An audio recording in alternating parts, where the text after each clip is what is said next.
Welcome into another live edition of The Meltdown. This fall will feel different on Fox as a notable staple will be waiting a few months to premiere its latest season on the network. Captain America has headed to court as Marvel looks to track down a leaker that's been breaking all kinds of news about the upcoming 2025 sequel.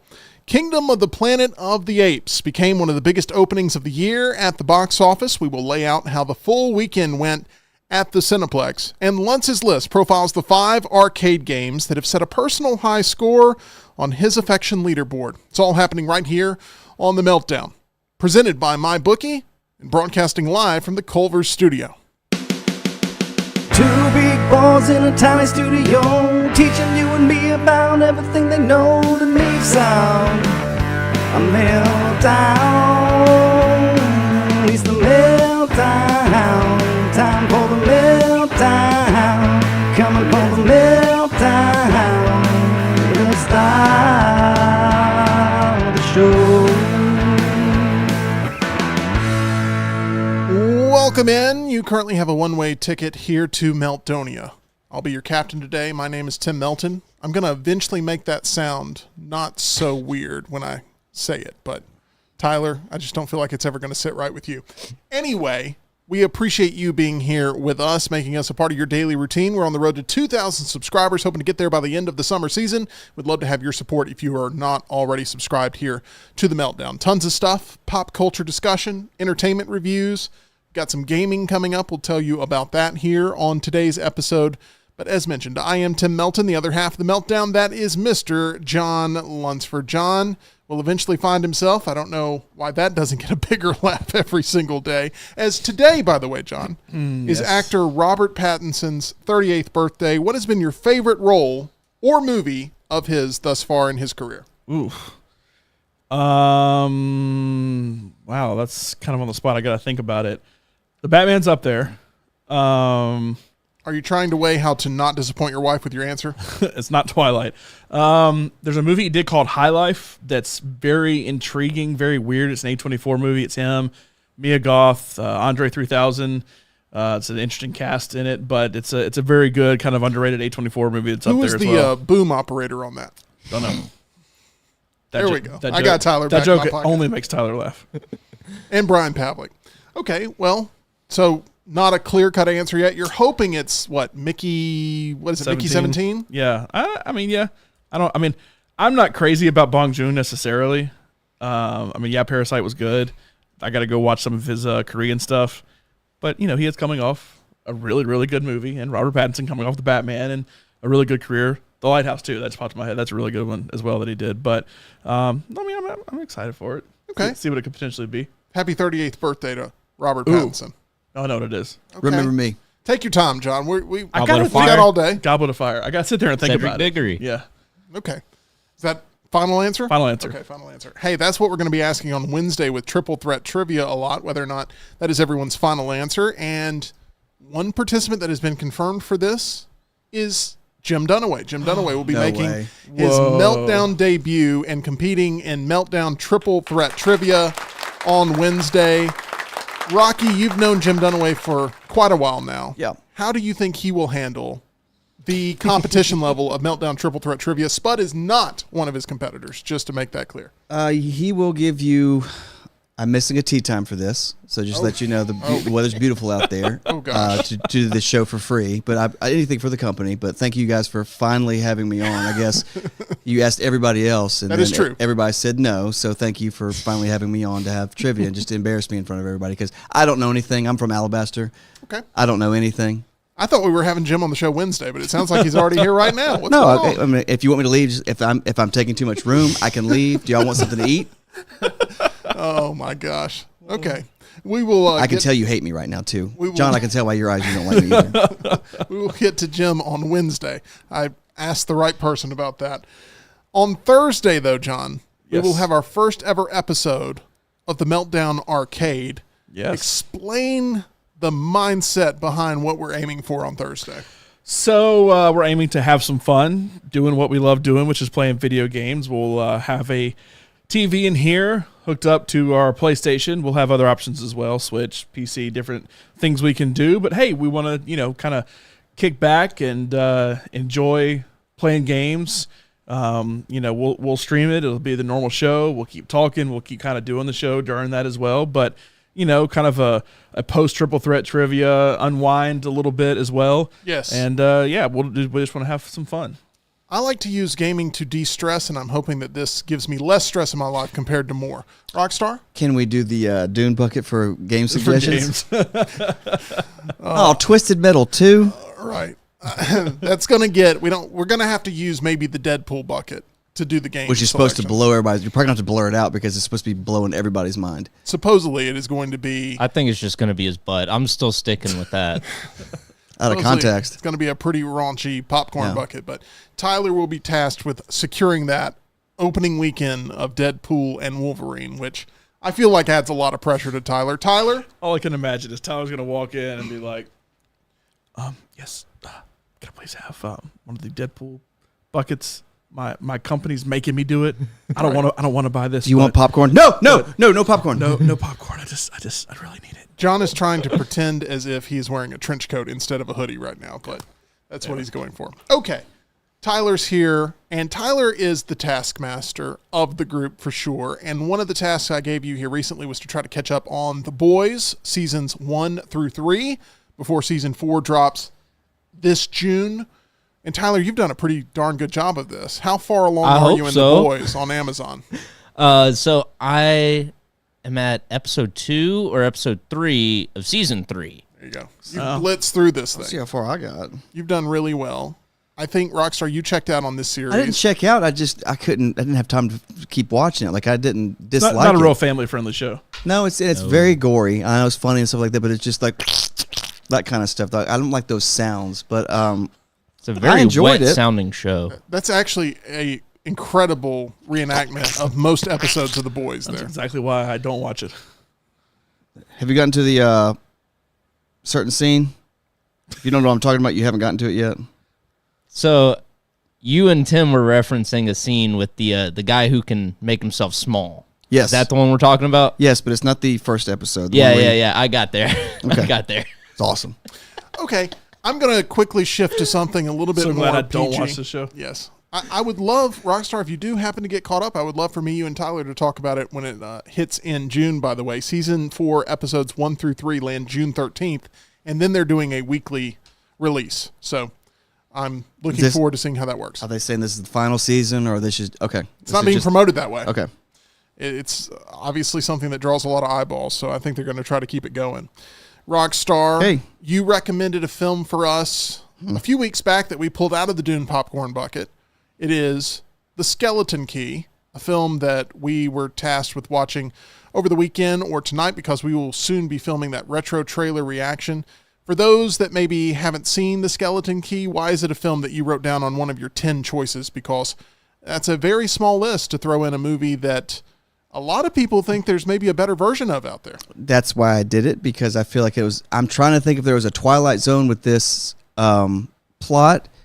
And I think when you guys see the movie, if you haven't seen it already, was it 2003? I got 2005. 2005. I may be wrong on that. That's right. Somebody's been told that they're an original genius for the movie they released in probably 2017. Get out. Yeah, I'm not kidding. But it was almost the exact same. Actually, like this story better than the one where this amazing director came up with in his head. Oh, that guy who produced Monkey Man? Yeah, peel him off. But yes, I suggested that, and I'm trying so hard not to say it. I'm trying to think if there's anybody in here that has not seen it. I think Tyler has not seen it already. I have not seen it. I need to rewatch it. It's not streaming anywhere. It says it's streaming on Starz Apple. So I guess if you have Apple, you can stream it. I do not have Apple, so I will be paying $4 for YouTube to watch it. Okay. Well, I'm looking forward to talking about your love of this film. Features a musician now, Kate Hudson. Did not know she's a musician now. Is she a musician now? I did not know that either. She was in a band playing on Howard Stern. They did like 5. She does originals, so I don't know what's going on. But She's Kate Hudson is a releasing musician. May 17th, her first album, Glorious. Yeah. She was known for dating A-Rod for a long time, right? Was this right? Am I right about this? That I don't know. Am I on an Why island not? right now? I don't know. I thought that her and A-Rod had a relationship for many years. She was with Chris Think so? Robinson from Black Rose. Like they have a couple kids together. They were together for a long time. Married to Chris Robinson in 2000, had a kid in 2004. They separated in 2006. No history with A-Rod at all? No history with A-Rod that I see. I assume that would have been noteworthy enough to put on Wikipedia. Wow, I swung and missed there, I guess. Dated Matt Bellamy from Muse. From you? Wow. Lead vocalist guitarist Matt Bellamy, and then they became engaged, had a son in 2011. Then they ended their engagement in 2014. Hadn't gone well with her. Nope, no A-Rod that I see. Wow, Tim. Hold on, my She wife had a text- few my wife's chances to texting get me. with A-Rod. No, she did. Oh, Very brief relationship with him. 7 months long. that's brief. What that does is save my reputation Yeah. for celebrity news. Wow. Woo! You need Thank someone, goodness. You need to go edit the Wikipedia page. I feel like that's a noteworthy enough person to put on Wikipedia. By the way, we need to get Laurel in the chat. What's she doing just texting She's you? texting me. Get Laurel in the chat here. That's where we need. So that way I can instantly see that I'm either right or wrong about something. We need her as a fact checker. Okay, I want to get into a couple of things surrounding television to kick off this week, including NBC's The Voice adding 2 new coaches. Rockstar, you're a musician. Have you ever watched The Voice? Has ever been a show that's appealed to you? I have never, ever seen an episode of The Voice. I did watch the American Idol for a little while. I never seen. My parents used to watch America's Got Talent. I like the concept of The Voice. It's just I didn't get into it. What makes this one unique compared to American Idol is, and everyone already knows this, but the judges have to blindly decide who they're going, Which I don't or believe. The coaches have to blindly decide who they're going to take under their wing based on what they hear instead of what they see. And then Which I they don't hit the believe. button and it spins the chair around. And I've never gotten into The Voice. I've watched a few clips online, but I've never watched like a season of it. I couldn't tell you anybody that's ever won The Voice. I know at one point Morgan Wallen was on The Voice. Wow, I didn't know He ended that. up not winning. Jess Muse was in it. The girl that sings Fleetwood Mac with us on Blackjack. She was in it before she was in American Idol too. So Does Carson Daly still host it? I honestly don't know, but I'll tell you who the judges are. Kate Hudson dated him, didn't she? I say judges. They're called coaches on this show. Yeah, whatever. The Voice Season 26 is bringing in 2 new superstar coaches, including Snoop Dogg and Michael Bublé. If you want to talk about 2 people that One of are those, on yes. One of entirely those. different scales of what they do musically, You're going to teach me how to sing? Yeah, it's going to teach you how to sing. You got to project more. You know, so you got to project. that was Okay. Snoop Dogg and not Michael Bublé, I assume. Is there anything Snoop Dogg doesn't make money on? No. Is there anything he says no to? Like, no, that's a little too much for me. Like, I kind of want to be in a... I think America loves themselves some Snoop Dogg. There Oh, is no him and- oversaturation yet. It has nothing to do with Snoop Dogg. It's just he's not a singer. Like, No. this is a singing competition. He's a rapper. If Snoop Dogg was a judge on America's Got Talent, okay. But being a coach, judge, whatever here, That's what I'm saying. Like, that's a totally he's- different story. He's going to be in front of a piano. Like, you need to hit a note. So Especially when you're adding Michael Bublé on the other side. It's like 100% with him, but Snoop Dogg not so much. the 4 judges are Snoop Dogg, Michael Bublé, Reba McEntire, and Gwen Stefani. God, Gwen Stefani's still doing it. I thought she'd been on for a while. It's either Blake Shelton or Gwen Stefani. You know, that relationship. Either one of them are on there. Wow. That's one thing I don't like about The Voice. One thing I liked about American Idol is they had the same judges for so Yeah. long, and I know it's changed a couple of times, but even the 3 that are there now have been there for a good period of time that I feel like they change so often. It's like, what show am I watching? When I see a clip pop up, is this like another version of The Voice? Is this some special thing? I don't know what it is. It always seems so different with all the different people. And if I ever see Snoop Dogg turn around now, it's like, I don't want that person to be my judge or my coach or They're whatever. going to make any marijuana jokes with him.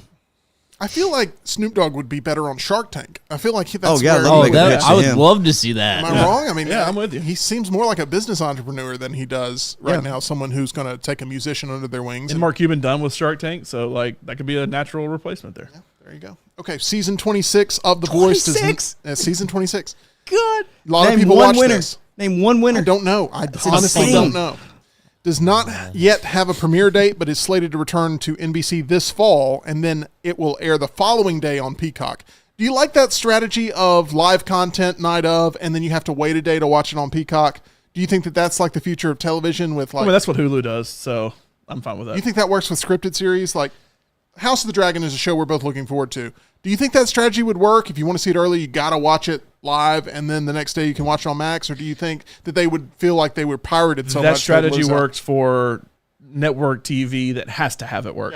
I mean, they have to do. There's no way they can do day in day. HBO and Warner Brothers now, like they're wanting Max to be the way you watch. And let's be clear, it's not about the audience; it's about the sponsors, making sure the sponsors get their bang for the buck. But also competition stuff. Like I don't want to know if the finale is tonight, but I don't get access to it tomorrow because I don't have cable.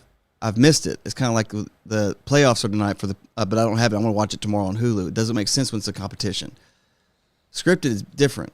Yeah. But I'm like, I don't understand how I can watch the finale tomorrow when you are watching it tonight. Just don't tell me about it. I don't get how you do that. People love that sort of instantaneous content, and they're growing more and more used to it. But network TV has to be able to continue to make their sponsors happy by saying you're going to get. Can you imagine all the eyeballs first? Watching the Oscars the next day? No, that would not be something.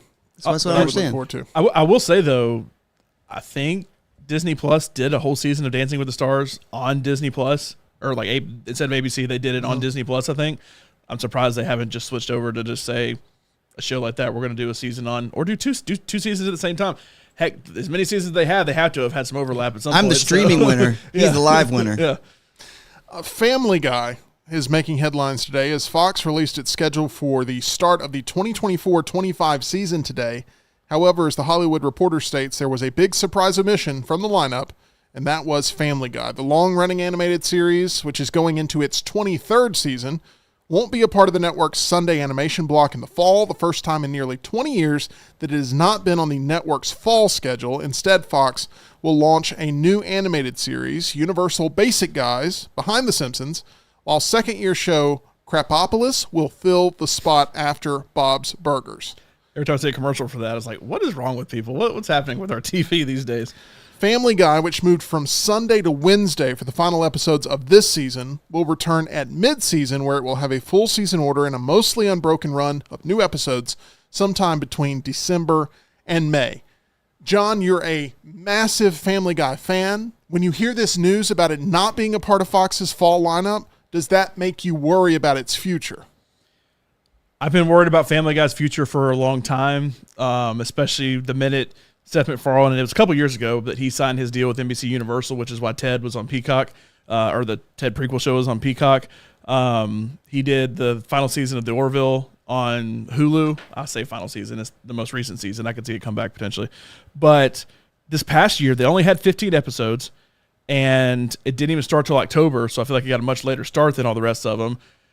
And it's the kind of show that if any show gets moved for football on Fox or Major League Baseball on Fox, it's the first one that gets moved. They're going to make sure The Simpsons plays, and then it's Bob's Burgers, and then it's Family Guy or new shows they want to push, which I feel like is why they pushed it to Wednesday to begin with, because the back half of the season this year was on Wednesday.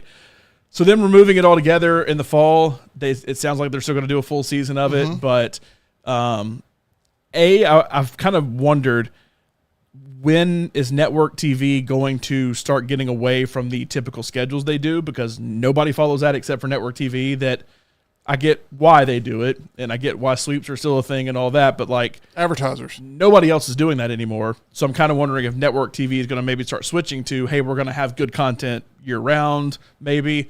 So this could be part of that. I wonder if it's going to kill it.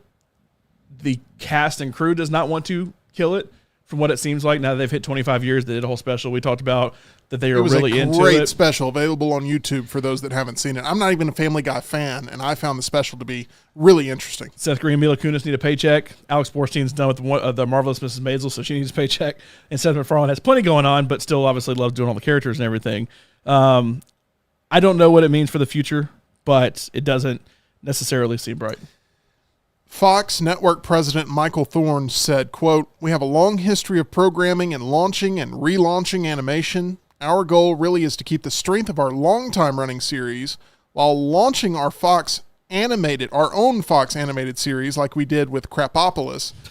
Which, by the way, what's that show about? It's like an ancient Roman. I've never watched it, but I see the commercials. Like, okay. It just kills me watching an NFL game. Tune in for new Crapopolis. It's like, okay. All these uptight broadcasters having to say that. That's fantastic. It's trying to be, a typical adult animation show of like ancient Roman times of some sort. He went on to say, "We're also going to be launching in Universal Basic Guys this year, which we want to give a very specific, impactful launch for that series. At the same time, our long-running series like Family Guy still of crucial importance to us, so bringing it back mid-season with the full order is absolutely our plan. So basically, wants to stay married to Family Guy, but would like to date some new animation. That's what I'm hearing here. And Universal Basic, guys, is something that Fox is putting a lot of support behind. That sounds like a sequel to Family Guy. To me, it sounds like a sequel to The Fall Guy for some reason. I don't know why, but I don't know what it's about. I don't have any idea either. But they are high on this show, and they're putting it in that coveted spot where The Simpsons leads into it. Sure, I mean that's what they did with everything. Sometimes it works, sometimes it doesn't.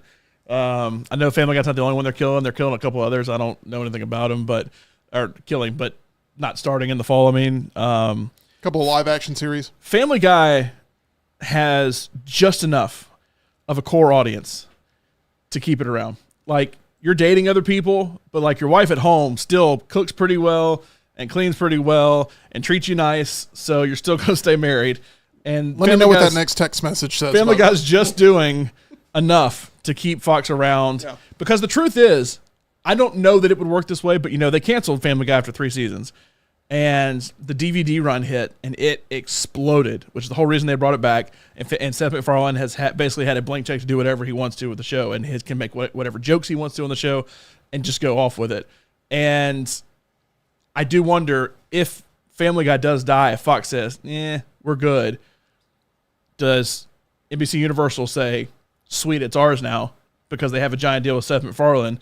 Does Amazon go and say, well, we'll buy the rights to it? There's so many other options out there that Fox is almost, it's like in fantasy football, you want to hold on to that one player. You may not start them every week, but you're not going to trade them no matter what, because you don't want anybody else to potentially have the points that person can produce. It seems like that's what Fox is doing with Family Guy. And the minute they let it die, I don't think it will die. I think it will keep going somewhere else. Somebody else will snatch it up in a heartbeat. Can I tell you the Universal guys? The synopsis. Sure, Yeah, go I ahead. just found the synopsis. Y'all are both sort of. Follow a pair of brothers who lose their factory jobs to automation. That's just the beginning of their story. However, when their town becomes part of a pilot program, each resident is given $3,000 a month.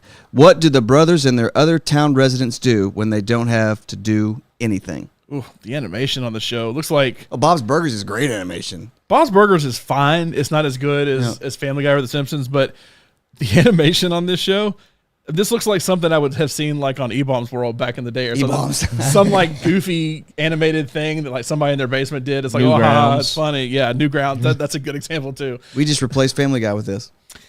That is what has happened. What has happened to the world. I'm sure Family Guy fans will be voicing their displeasure for sure. The decision to push Family Guy to mid-season comes after the show shifted to Wednesdays, which was the first time it had aired on a weeknight since 2002. Fox executives said not to read too much into Family Guy's shift.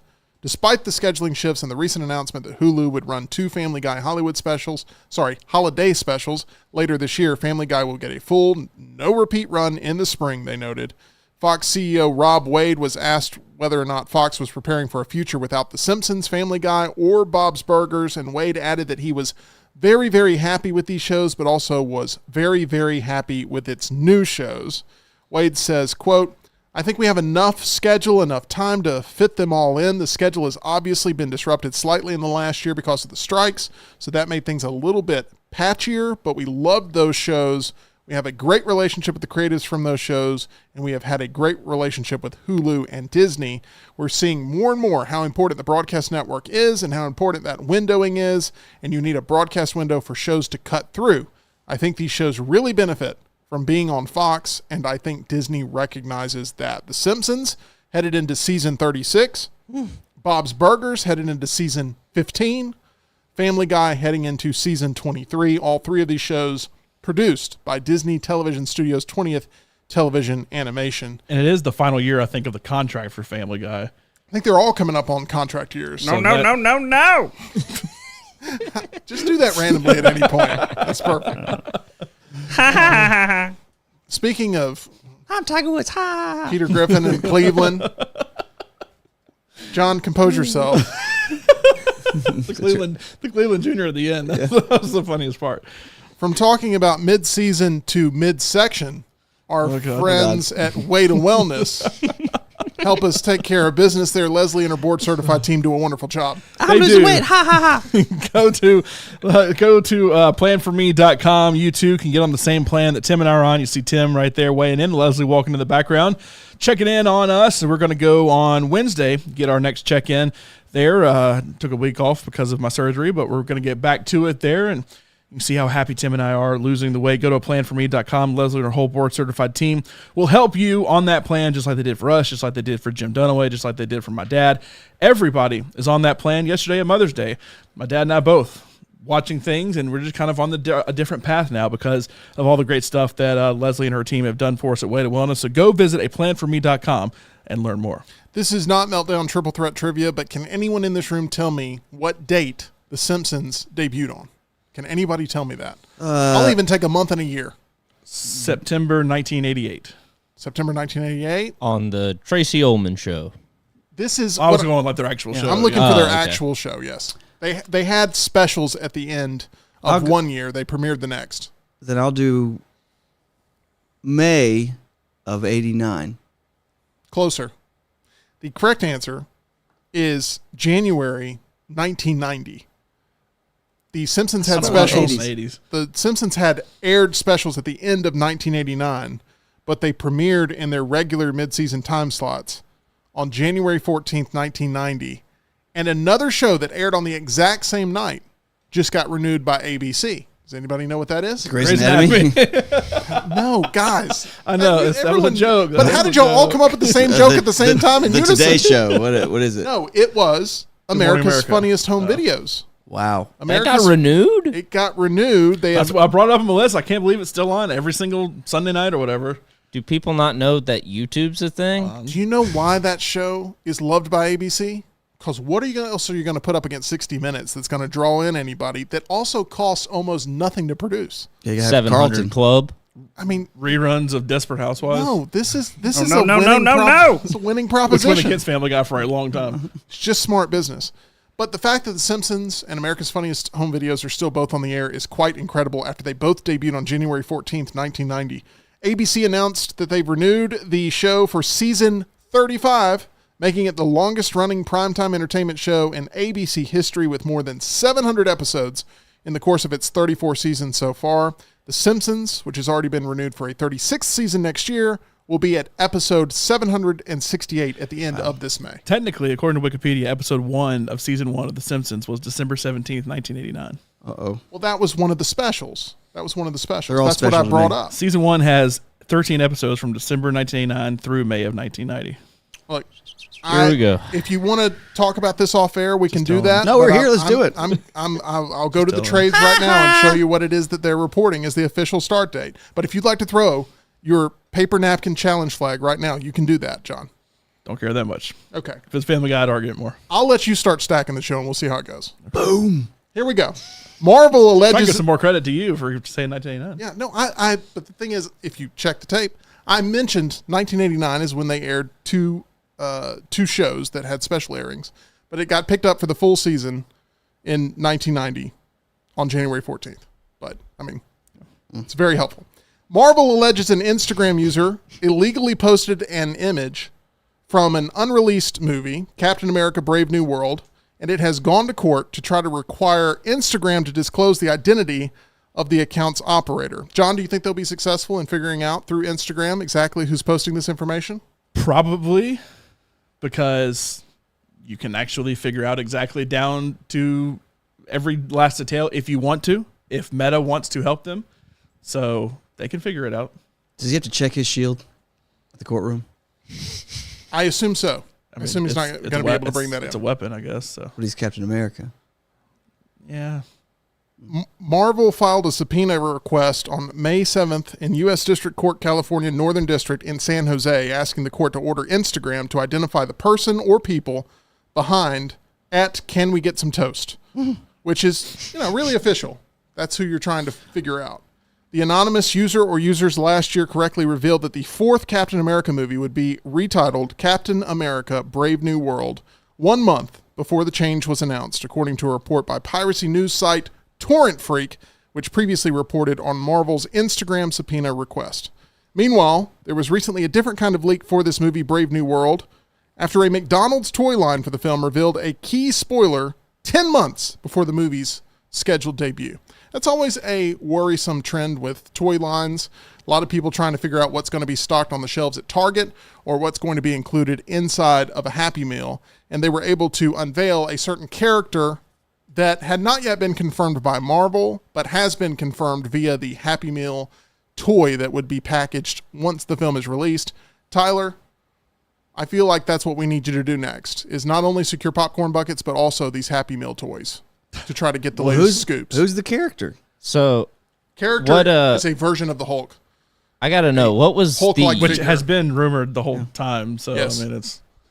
I got to know what was like the crime that happened, because I saw plenty of rumors about that name change when it was still rumored to be New World Order. The rumor was, they're just going to change it to Brave New World, and it was an image from the film. conspiracy people are going to do the same thing. It was an image from the film that had not yet been released. They consider it to be a copyrighted image that got leaked by this same individual, and they're trying to figure out who amongst their ranks It's Hydra. You know it is. either getting this information to them or maybe the one behind being the user of this information. So, Which, by the way, right before the show, Marvel had tweeted and then deleted the name of the new Agatha show from kind of a spinoff of WandaVision.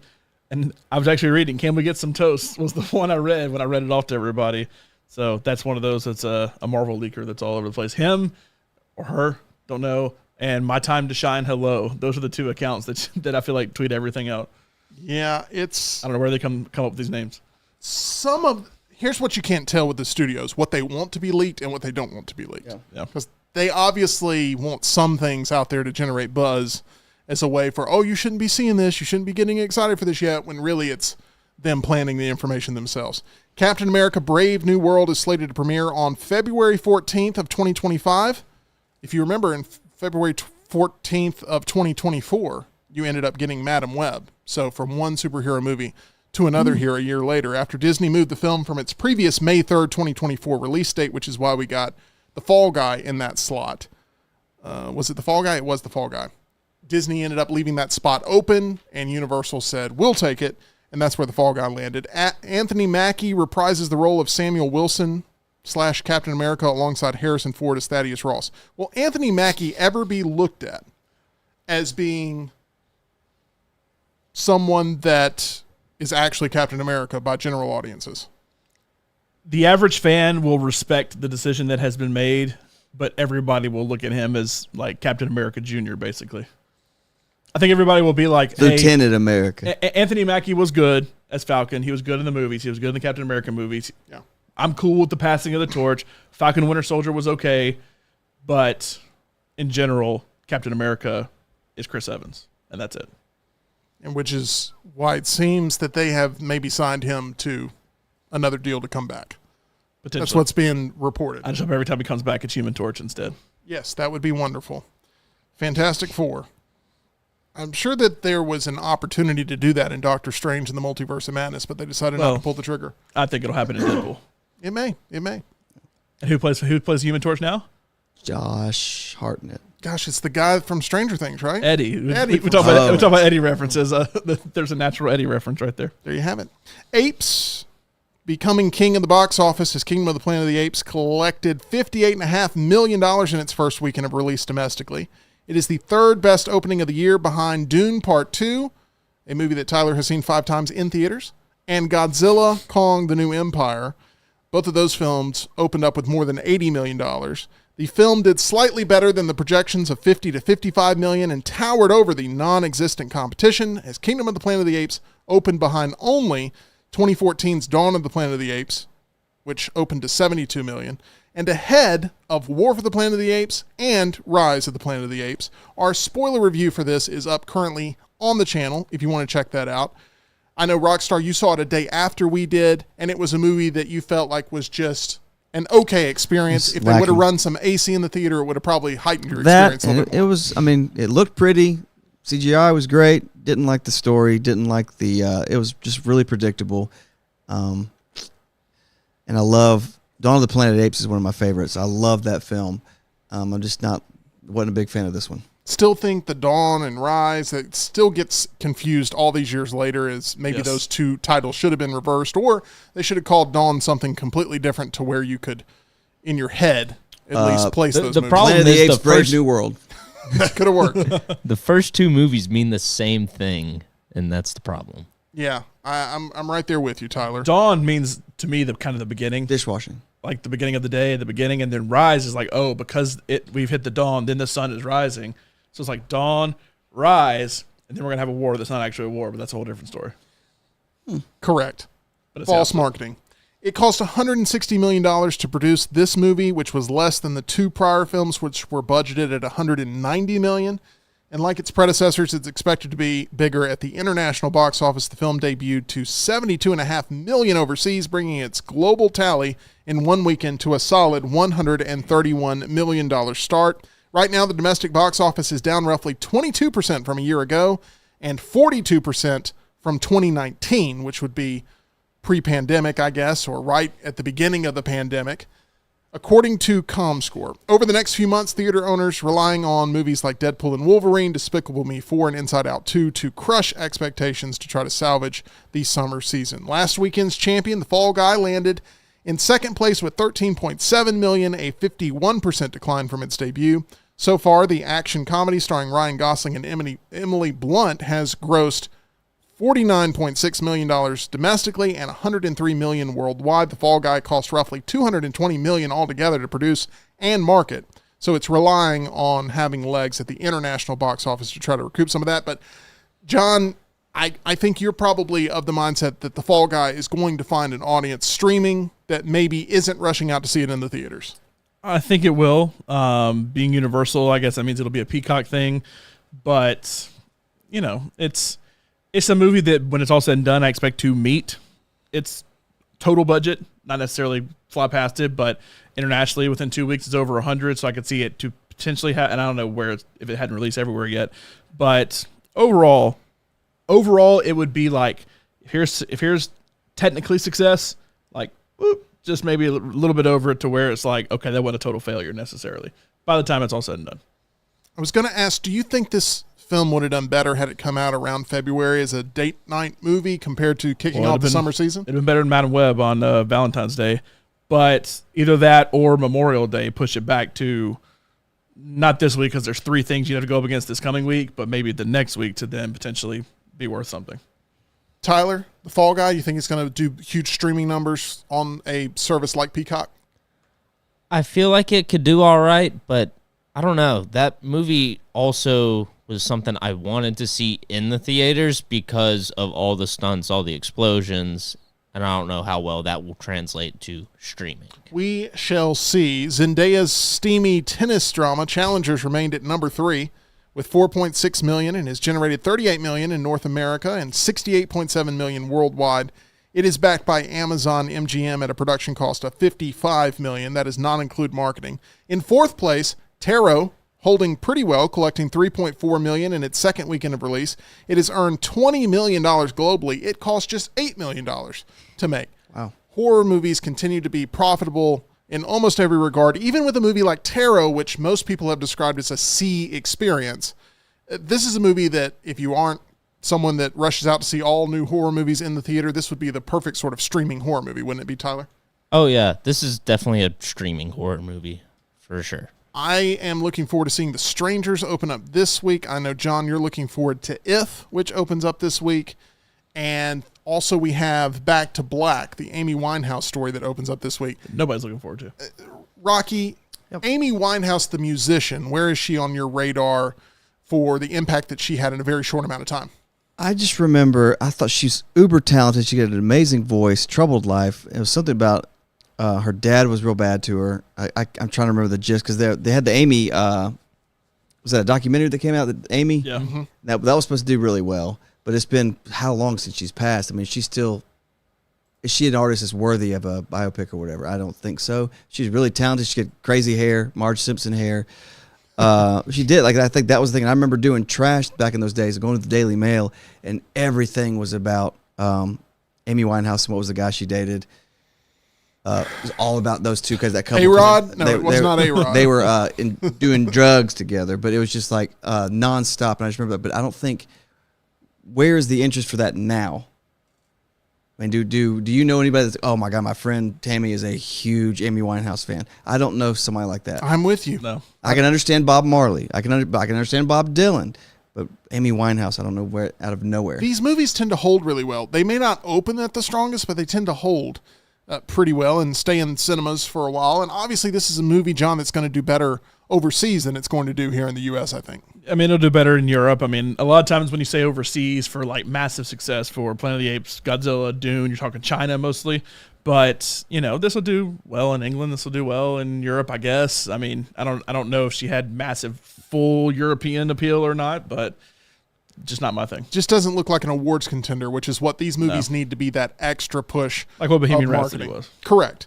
Godzilla Kong: The New Empire rounded out the top 5 with $2.5 million and has remained in the top 5 for 7 consecutive weekends.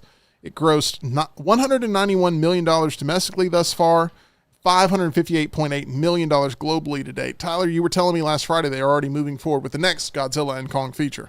Yes, they have already announced the new sequel in the Monsterverse. No word on title or what the story might be yet, but they are making one. It's the second highest grossing movie of the year behind another Warner Brothers and Legendary collaboration, Dune Part 2 at $708 million. John, I know that we discussed on Lunce's list highest grossing movies as a projection for by the end of the year. What will that look like? Dune Part 2 did not make that list. It was between Dune, Godzilla, and Planet of the Apes for that 5th spot. I lean Godzilla. If I had to rank those the way I did on my list, it was Godzilla, Dune, Planet of the Apes. Seems like it's going to be Dune.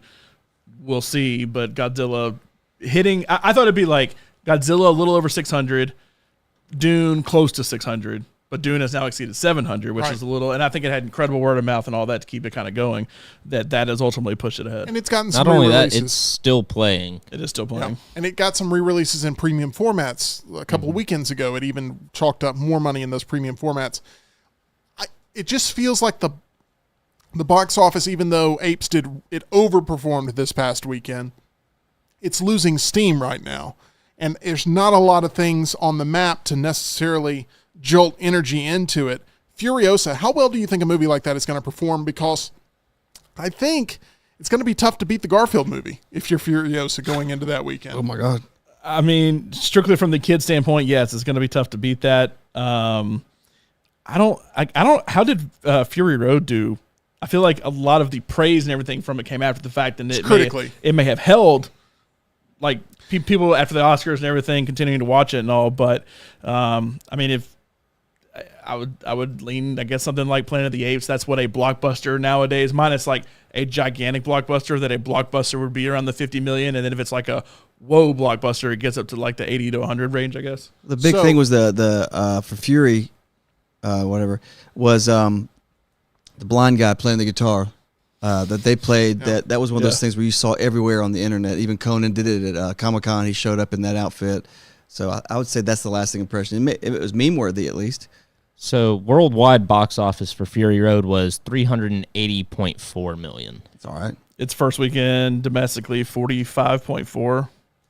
So I would probably say around there. Remember, it took $150 million to make the movie. That is not including marketing. So while it was profitable, who knows what those margins actually look like. Actually, I'd probably go a little higher because it's Memorial Day weekend, so you'll get a little extra bump there. But that was 2015. We are now in 2024. So almost a decade later, we're talking about the next movie that's a part of that saga. We'll see how it performs. Speaking of sagas, the re-release of The Phantom Menace remains in the top 10 at number 9 with an additional $1.5 million. It made more money this weekend than a brand new movie that Tyler went to go see called Not Another Church Movie, which I'm came not in. shocked at It that. literally made the money Tyler paid, and that's it. Technically, I guess A-list paid, but yeah. That is correct. It may have been a ripoff on Tyler Perry movies, but only Tyler Johns went to go see it. Not Another Church Movie came in 13th place with a dismal $360,000 total from over 1,100 theaters. That's rough. I'm not sure that I've seen a movie perform that poorly, minus Love Lies Bleeding. Ooh, back to It's it. a joke. That was a joke. That one was a joke. The film or you're saying? My saying. Okay. And the film. But I haven't seen the film. I'm sure I'm going to love it. Once it's on Max, I'll watch it, and I'll be like, No, you're going to hate watching more it now. people should have watched this. It's on Max, I think. Is it already on Max right now? I think it is. I don't think it is. I don't know. If I had to bet, it wasn't. I There think was a free screening for it a couple weeks ago. I didn't make that comment. That was Tyler. Oh. The film, by the way, Not Another Church Movie, stars Kevin Daniels, Vivica A. Fox, and Jamie Foxx playing the role of... Jamie Foxx plays God and Mickey Rourke plays the devil. Can you imagine, by the way, if Tyler didn't know any of that information, and it's like, well, what did you go see, Tyler? Who knows, sounds maybe. good. Mickey, It currently holds a 17% on Rotten Tomatoes. that's not bad. John, I'm going to try to have a kumbaya moment with this. Oh, God. Kingdom of the Planet of the Apes director Wes Ball. Do you know what film he's been tapped to direct, upcoming, that is a video game franchise? No. The Legend of Zelda. That is what Wes Ball has been tapped to direct and Would be my first choice. adapt. He talked to Variety saying, quote, I can't say a lot about it, but Zelda is hugely important to me. It's up there with Star Wars for me in terms of what shaped me as a kid. Talking about adventure, that's the thing.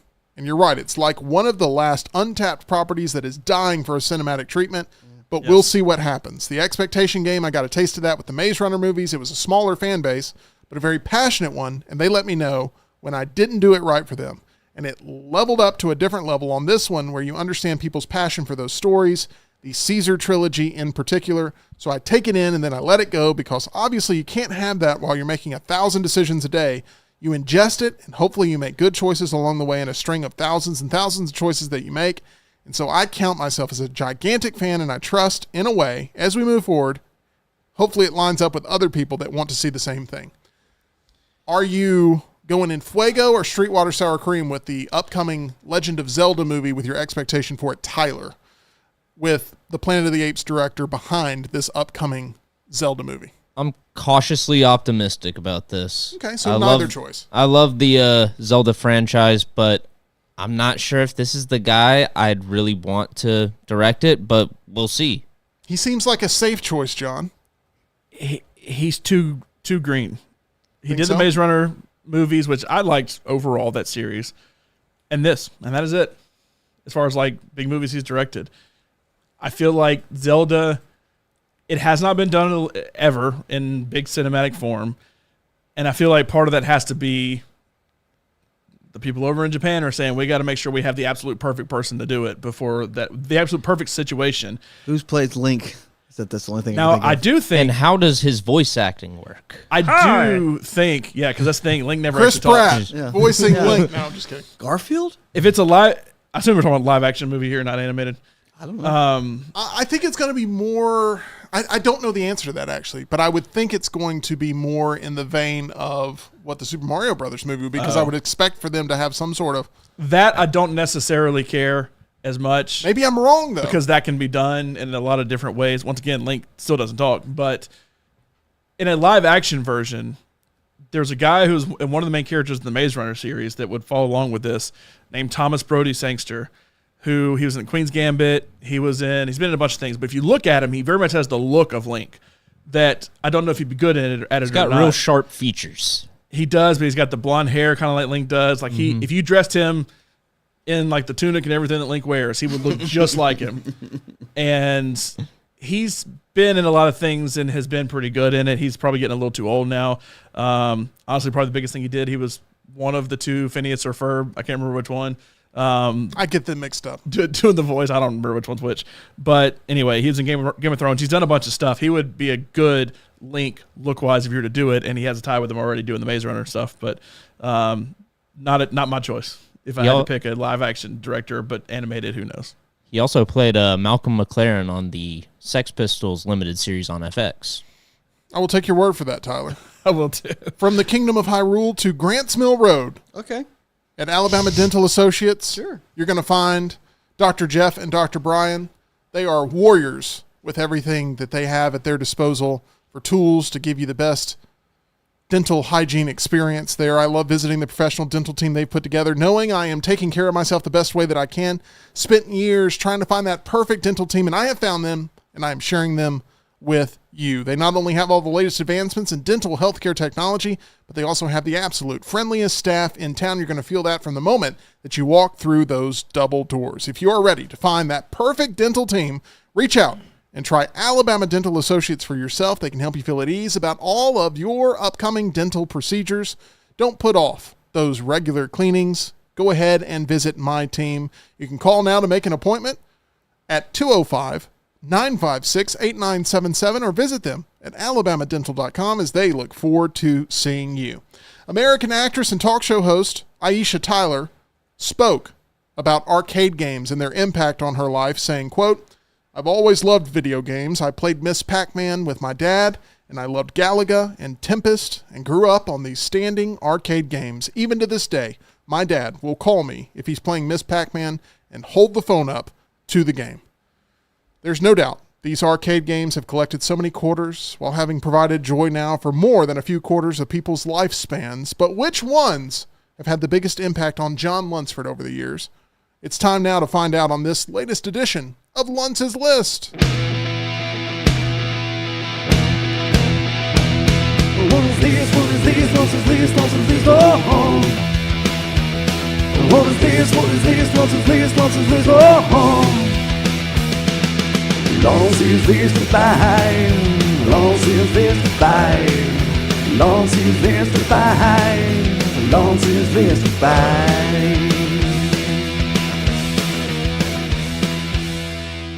All right, John, I want you to name the 5 games that are just plain better when played inside of a traditional cabinet at an arcade compared to some other format like on your cell phone or on a console or even on the PC. Those games that just feel better when you're standing up and you're injecting quarters into them to feel the rush of arcade greatness. Did I say something wrong? No. I honestly don't know the last time I actually put a quarter into an arcade machine because everything nowadays. Last time you put a card up to it and just pretended it was a quarter. You pay a flat fee and you get the run of the place, or it's usually like a card of some sort, like Dave & Buster's does that. A lot of places I've been just use the card now. Tim's but anyway, just outdated. He didn't know. Yeah, he didn't know. It's fine. Remember tokens? Remember when that used to be a thing? Yeah. Anyway, loser. Yeah, this one was. I can't tell which one of you said loser. I think it was Tyler. It wasn't me. Oh yeah, it was Lionel. I did like. That's what you get for not having a Dave & Buster's power card. I can't say it enough. I was about to say I could probably pull one out. I think I can pull one out right now, but I'm not going to. Because you don't deserve that burn, Tyler. Yeah. Oh my gosh. Tough crowd today. Yeah. I did keep this kind of like one per genre, so I'll kind of go with like the genre of game sometimes is better at the arcade. I didn't put like 5 fighting games on here or anything, but yeah, other than that, I came up with pretty much 5 pretty quickly and stopped there. I didn't have to think about it much longer because these are all 5 I would much rather play in an actual arcade. I would love for the chat to get active in this. Give me your 5 favorite classic arcade games. Watch out for your headphones. Like air hockey would not be one of them. I'm talking about those stand-up cabinet games. Claw machine. That you used to put quarters into but no longer do. How's that? Claw machine would not count. You put quarters? Okay. This is what Charles says in no particular order. Tron, Robotron, Super Off-Road, Pac-Man, and Centipede. Number 5, NBA Jam. He's heating up. My gosh, this is a actually fun never game. played the arcade game. Arcade game was awesome. Arcade is so much better. And big heads. There's going to be, outside of my number 4, which you actually sit down for, I would probably say all of these are going to have a very similar thing, and that is the controls being basically like the stick. You can actually like hold the stick and do the buttons. That is so much of a better way to play games. If you don't need, like PC games, you need a lot of buttons. Some console games, you need all the different buttons. NBA Jam, you need the joystick and like 2 buttons, and you're pretty much good after that. Pass and shoot. And that's what's good about it. And yeah, NBA Jam, just a classic. And of course, the picture I pull has the Bulls, sans Michael Jordan, with Pippen and B.J. Armstrong? No, John Paxson. This is Pippen and Grant. Horace Grant, yep. I'm trying to think who the other team is. Harper and Rosalino. Iozolino. If it was It looks like Timberwolves based on the if it's Harper, it's the Mavericks. jersey. Would it be? Oh, it could be Mavericks. Yeah, it would be the Mavericks. Old Mavs with that green. Yeah. Ron on there. Harper? Yeah. No, played for the Mavs was his first name. I'm pretty sure it's the Harper from, because that's when they had the green jerseys. The old Mavs kind of had that old Seahawks look, didn't they? Yep. Yeah, I forgot about that. But yeah, NBA Jam's just better in an arcade. It's one of those. I'm not a big NBA game person in general. Tim can tell you that because whenever we play, I had to shoot threes the whole time and lose by 50 points. But NBA Jam is just fun to play. I've never really been good at NBA Jam, but it's so much better playing it in an arcade. Okay. To me. Wasn't the Orlando Magic a good team to pick in the old NBA Jam game? Shaq and Scott Skiles. Was it Shaq and Penny Hardaway? That's the only two I can really think of. Well, the video game version depends on which year. Was Nick Anderson and Scott Skiles. It sucked. Oh, gosh. Okay, NBA Jam there Would the Magic 5. have not existed for some of the NBA Jam? When did the Magic start? Oh, God, I don't know. It was late 80s, wasn't it? Was it? I don't know why I thought it was the 90s. I thought it was maybe Honestly, like 89. I honestly don't know. NBA is not my thing, as it is Tim's, but... By the way, it's Derek Harper with the Mavs. And then the Orlando Magic, is you can go ahead and go up to number 4 if you'd like to, John. They were founded in... Do you have the year? No, but Nick said NFL Blitz was just as good. NFL Blitz in an arcade was really, really fun, too. They tried to make it a console port as well. 1989, by the way. I played... there's an NFL Blitz machine I played at the ESPN Zone in Times Square one time for like 5 hours straight. It's one of the most fun arcade experiences ever. But I can never find an NFL Blitz game. I mean, I know there's not many arcades in general, but when you go to Dave & Buster's, when you go, like, there's this place we went in LA called... Tyler loves dropping that little mic clip. Blitz. Old Blitz. It's called like 2-Bit Circus, I think is what it's called. It's this really big arcade we went to out in LA, and my wife and I went to. There's all kind of arcades you still find yourself in, but I can't ever find an NFL Blitz game anymore. I feel like NBA Jam I still see every now and then. Was Blitz the game where you just basically pick, like you just destroy people? You broke bones and stuff like that. And it was first and 30 every time because it was so arcade and cartoony that you like try to get big gains every single time. But NFL Blitz was a good game too. I remember the marketing for those movies too. People destroying houses and stuff. Did the same thing for like wrestling video games where like wrestlers would come and beat the crap out of kids on camera. In their bedroom? Yeah. Mario Kart. Mario Kart. This is obviously... Which version? This is obviously a version that you can play there. I've never seen it at in the an arcade. I've seen it in a lot of arcades. You're an arcade. It is becoming a mainstay thing. This is me playing it at an arcade. This is at that 2-Bit Circus place I just mentioned. You have more control, and I can be better at it playing on a Switch or insert Nintendo console here, but nowadays Switch.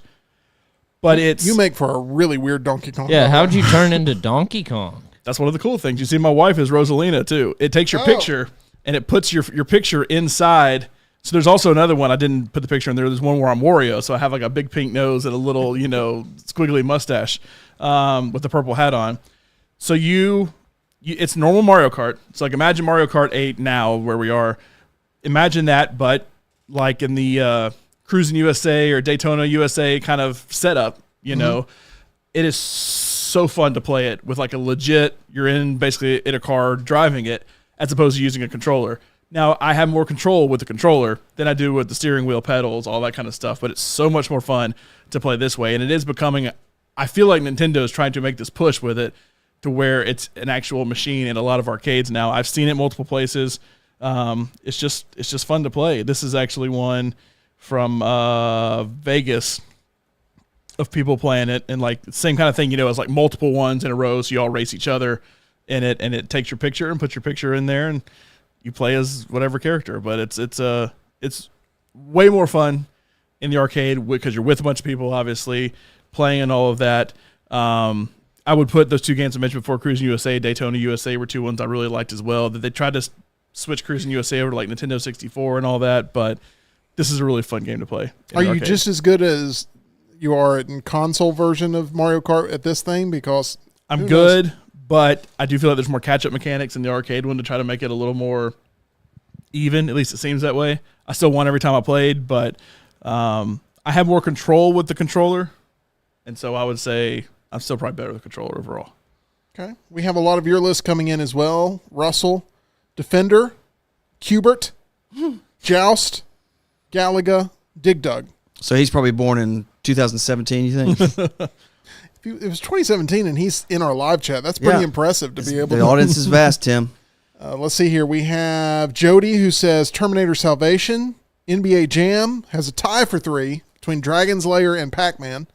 Number 2, Street Fighter 2. Number 1, probably my favorite, Mortal Kombat 2. Love Mortal Kombat 2 in a console. Or, sorry, in a in a cabinet. Wow. Just defeated that whole segment. All right. That's the first mess up I've had today. Let's go to number 3 on Lunce's list. Counting down those 5 arcade games inside of some type of cabinet. You Almost said it again. That John loves. There we go, John. One of the greatest arcade games ever made. Isn't it Turtles? Is it called Turtles in Time? That was a Super Nintendo version. Gosh, I'm sorry, guys. I think the original, I think it's 1989 version was just Teenage Mutant Ninja Turtles. Mm-hmm. And they used to have it at Chuck E. Cheese in Vestavia. Side-scrolling game. What does the E stand for? Entertainment. There we go. That is Charles Entertainment Cheese. Oh, it stands for Eugene.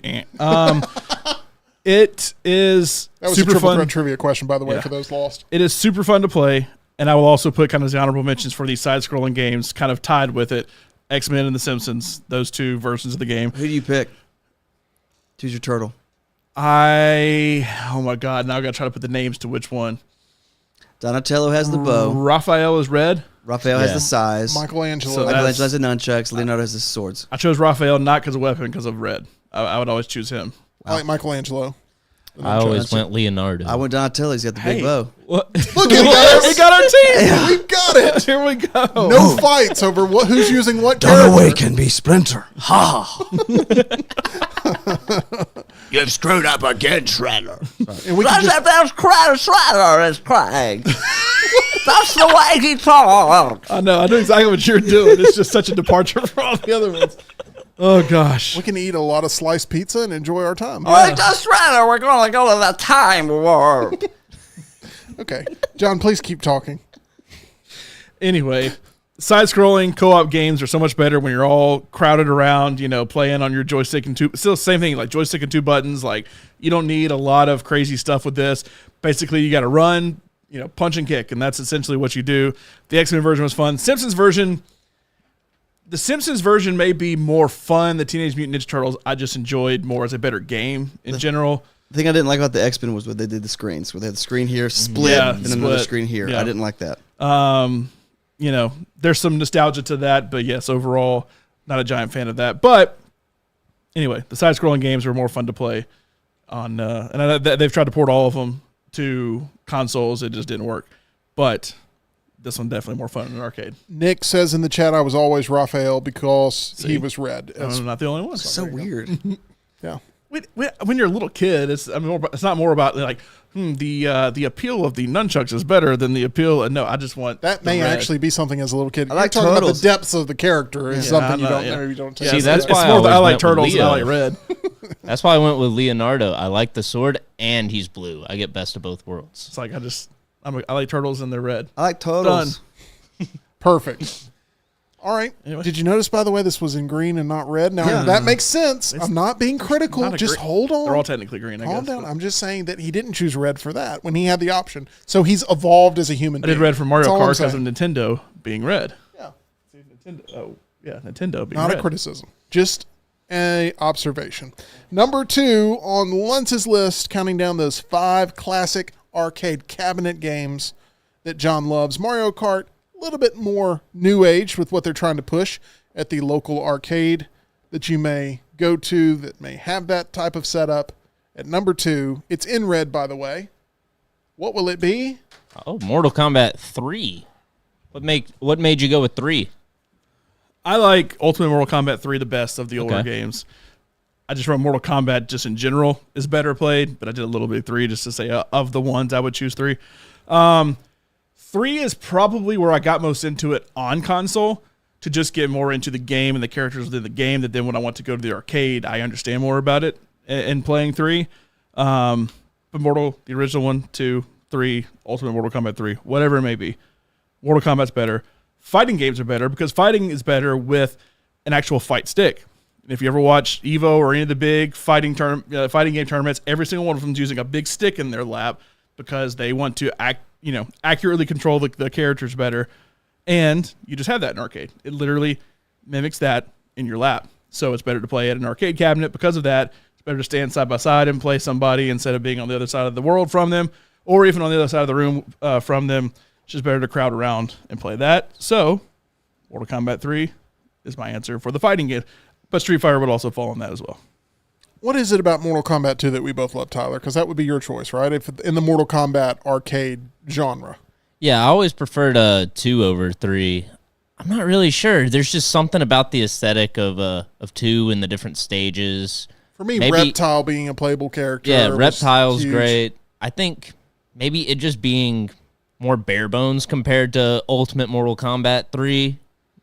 I love the aesthetic of the logo. It was like it's a good looking stone logo. gray with the red popping compared to being red and yellow. Can I say something? Just loved it. Yes. For somebody that won't see horror movies, plays a game where they rip your brains out and step on them and pee on them. Well, one of my favorite games is Gears of War. And Gears of War is one of the most violent games ever crered in the history of mankind. Yeah, you use a chainsaw. You literally use chainsaws to hack everybody up. Yeah, I played it. Rockstar, it makes no sense. No. But I've stopped trying. I've stopped trying to understand it. And John admits it makes no sense. For a long time, once they started with the X-ray animations on Mortal Kombat a couple of games ago, I would not play with that on at first. And I've kind of gotten used to it now to where it's like... blood hits the camera. Like me, Tim, and Tyler would play more. We have Mortal Kombat up here, Mortal Kombat 1, and we'll play that. I mean, it's a pretty goofy move to be like, hey, guys, can we turn the gore off before we play this? I don't want to be that kind of guy, so I just kind of have gotten used to it. And I think because if I said that, they'd be like, no, that's the whole point of the game. Duh. Tyler, how would you describe John's Mortal Kombat 1 strategy? Because it's meant to break us, I think. Just win, baby. That's what I consider it. So he finds what if you play a lot of fighting games called cheese moves, which is a move you can just spam over and over again, and it'll get you in a stun lock or just in a position where you can't get up and you get really frustrated. Really frustrated. 10 times I call in a it row. Just win, baby. So this is the way I would put it. There's a lot of times... He really lives by that Vin Diesel quote. Doesn't matter if you win by a mile or by a foot. You just have to win. Doesn't matter whether you win by an inch or by a mile. Winning is winning. Oh, God. And it's true. I like to think, and maybe I'm wrong about this. We'll have to test it on an episode of Meltdown Arcade. But I like to think that in fighting games, often I give John the most frustration. John gives Tyler the most frustration. Tyler gives me the most frustration. That seems to be how it goes. So, okay, I'm glad we agree on something, but it just seems that that's the case. And Rockstar, I don't know who you would aggress in that, but Tyler turns into a different animal during those games. Well, I've seen him play Madden. I've seen him frustrate Brown, who didn't throw a bottle. Joe overreacted and does use CGI. Like I'm not one of those. Available on the shorts page. It is. Yeah, I'm not a competitive gamer. Like I'll play, but I'm not going to be the ones that's like I want to throw my controller or John's in my head. I don't do that. Like if I was like, dude, he just beat my ass. Well, I'm glad you can make peace with it because I don't know what Thursdays are going to turn into here on the channel. Oh, I'll play. I just won't. I'm not going to be like the guy that. There's going to be some anger for there's sure. Going to be doesn't some hit anger. the Mountain Dew bottle. If you thought today was some sort of level of volatility expressed on the show, just wait for Thursday. It's going to be intense. My mom just texted me. I raised a winner. The end. Gosh. Oh, no. I see where he gets it. Boom. Not in trivia. Let's go to number 1. Whoa! Whoa! It's going to be Wreck-It Ralph. You know. Do you have honorable mentions you want to get to first? No. Okay. John's like, no, I just want to get this over with. Number 1 on Lunce's list, his personal favorite pole position cabinet arcade game. Prepare to qualify. You see Time Crisis or House of the Dead? And I know it's No not going to way. be House of the Dead. That is way It's not too... going to be either one of those for him. Pac-Man? Okay. Why not Miss Pac-Man? This encompasses all Pac-Mans. I do like Mrs. Pac-Man. She's faster. They've tried to port Pac-Man into, or Mrs. Pac-Man of some sort. They've tried to port Pac-Man into every console, onto your phone, in every possible way, and it never works the same way as it does with the joystick. That's it. Totally agree. Joystick. Can I say something about your list? Yes. If you came home today and Laurel had bought you one of these, only one of these was in your house, which one would you be more excited about? Mario Kart only because it's like a giant thing. And I knew you would say that. Multiple ones. So, yeah, I knew you'd say Mario Kart. But of the older games, which I would consider all the other ones older games, probably Pac-Man. Yeah. Only thing with the side-scrolling thing is if like that would be something I wouldn't care to play by myself, Yeah, but like before poker or something when a lot of people are over there, then yes, but for my own personal enjoyment, Pac-Man of the other ones. I feel like Mortal Kombat would get so much more replayability compared to a lot of these. Probably, but Mortal Kombat has been ported to console. Well, Fair. It's better playing on a stick and playing in an arcade, but it does. This is not the list, and it doesn't necessarily hurt Mortal Kombat, but it is the best of the ones on console. As Rockstar mentioned, they've made a lot of these for home use now, where you're able to take up some physical space in your basement, and it looks like a cool addition. But I'm always worried because they don't seem true to size that I'm going to be so much taller than the game to where I'm going to have to like duck while playing it or sit on one of those uncomfortable It feels stools. easily breakable for some reason. Well, like so the NBA Jam one, I've almost bought a couple of these for the poker room. They're smaller, so they fit better in there. But if you look at the NBA Jam one, it's the only one I've seen that comes with a stool to sit on, like an NBA Jam branded stool. The stool, so I'll put this Pac-Man machine up. This is an actual original Pac-Man machine. Imagine the stool actually coming up to like where the joystick is, like the actual butt of the stool coming up to where the joystick is, so that you're having to lean down because the machine is smaller than what a normal machine is. I think it's Arcade One Up is the company that does them. Yep. You kind of have to lean down to really play it. It's not worth sitting on the stool at that point. You might as well stand, but you still got to lean over. Now, we're tall enough, pretty much any arcade machine you kind of have to lean over on, but being a little smaller than what the normal machine is would make it even worse. I don't know. I've thought about it. I've thought about pulling the trigger multiple times. I just can't bring myself to do it because they are a little smaller because the screens aren't as big as they would have been before. But, I mean, you can buy an arcade machine for $400 or $500. I just feel like once you start, you're going to want to add more. Oh. You know, and it's one of those things where it's better not to start I can't it. even see the wall anymore. One arcade machine in a room would just look tacky. Yeah. Right. I mean, it's some quote from like Tom in Succession about like you don't want $5 million. $5 million, you're in a worse position than if you had no money because $5 million, you're just rich enough to not be rich, and you can't be rich with $5 million or something like that. It was some elitist Succession line that was really funny, but it's kind of like what Tyler's pointing out. Oh, like if you start like. It's like, well, then it's looking lonely, so I got to get another one. It's like, well, then there's 3, in the set. I got to get the third one. Okay, well, then, I have some free space on the wall over here, and I'm not going to stop until every single, free area of my wall is completely covered in arcade games, in which case, should have just at least opened an arcade so I could charge admission for it and, get people to come in and play it. But exactly. Yeah. Well, John, a very stellar list. A lot of people giving their list, too. We appreciate all of those. There's one place, though, that I'd recommend you can play a lot of different games, including with outcomes based on other games that you can watch at home, including in the NBA, where the Dallas Mavericks are now up 2-1 on the Oklahoma City Thunder. By the way, the Thunder, the number 1 seed in the West, and Shaq said that this team would steamroll the Mavericks. Has not been the case, as the Mavs up 2-1. They play in the Western Conference semifinals tonight in game number 4. And the NHL, the Dallas Stars are now up 2-1 on the Colorado Avalanche in the Western Conference semifinals. They should win that one. They both play game 4 tonight at the exact same time. I'll be swapping back and forth or doing a multi-screen deal. And I just couldn't be prouder of my 2 Dallas teams that I love. I'm not a Cowboys fan, but I love the Mavericks and love the Stars. And I have made a pledge, John, that I will get rid of one of these Funko Pops from the set as soon as they are eliminated from contention. If they win the championship, they get to stay all year round. Oh, cool. Until the next playoffs, and I can't wait to keep them both there. Wouldn't that be fantastic? Sure. Anyway. I made a pledge. I don't care. I'm keeping my Nashville Predators one here, even though they lost in the first round. Stars, an underdog tonight. You can go bet on that at MyBookie. The Mavs, a slight favorite tonight. You can go bet on that at MyBookie.ag. Use promo code next round. You see it right there. Promo code next round. You get a first deposit bonus on us. Hey, go play in that casino as well. Now that the Preds are out and I'm not betting on sports as much, I can still go play in the casino. They have all kind of slots. They have all kind of virtual games you can play, and they have live dealers as well for blackjack, roulette, all kind of other games there in their live casino. So go to mybookie.ag. Use promo code next round. Tomorrow, a retro trailer reaction for the Skeleton Key. We'll have that out for you. Wednesday, triple threat trivia featuring the one and only Jim Dunaway from the next round. Thursday, our first ever trip to the Meltdown Arcade happening here live on set. And another fun Friday with Laurel hopefully in tow with us. That is Friday, where we will drop double reviews. One spoiler review of If, and one spoiler review of The Strangers Chapter 1. All of that content coming up all week long on The Meltdown. If you don't want to miss it, make sure you hit that subscribe button. We'd really appreciate a like on this stream today, as it really helps the growth of the channel. We'll be back tomorrow, 2 o'clock Central, 3 o'clock Eastern.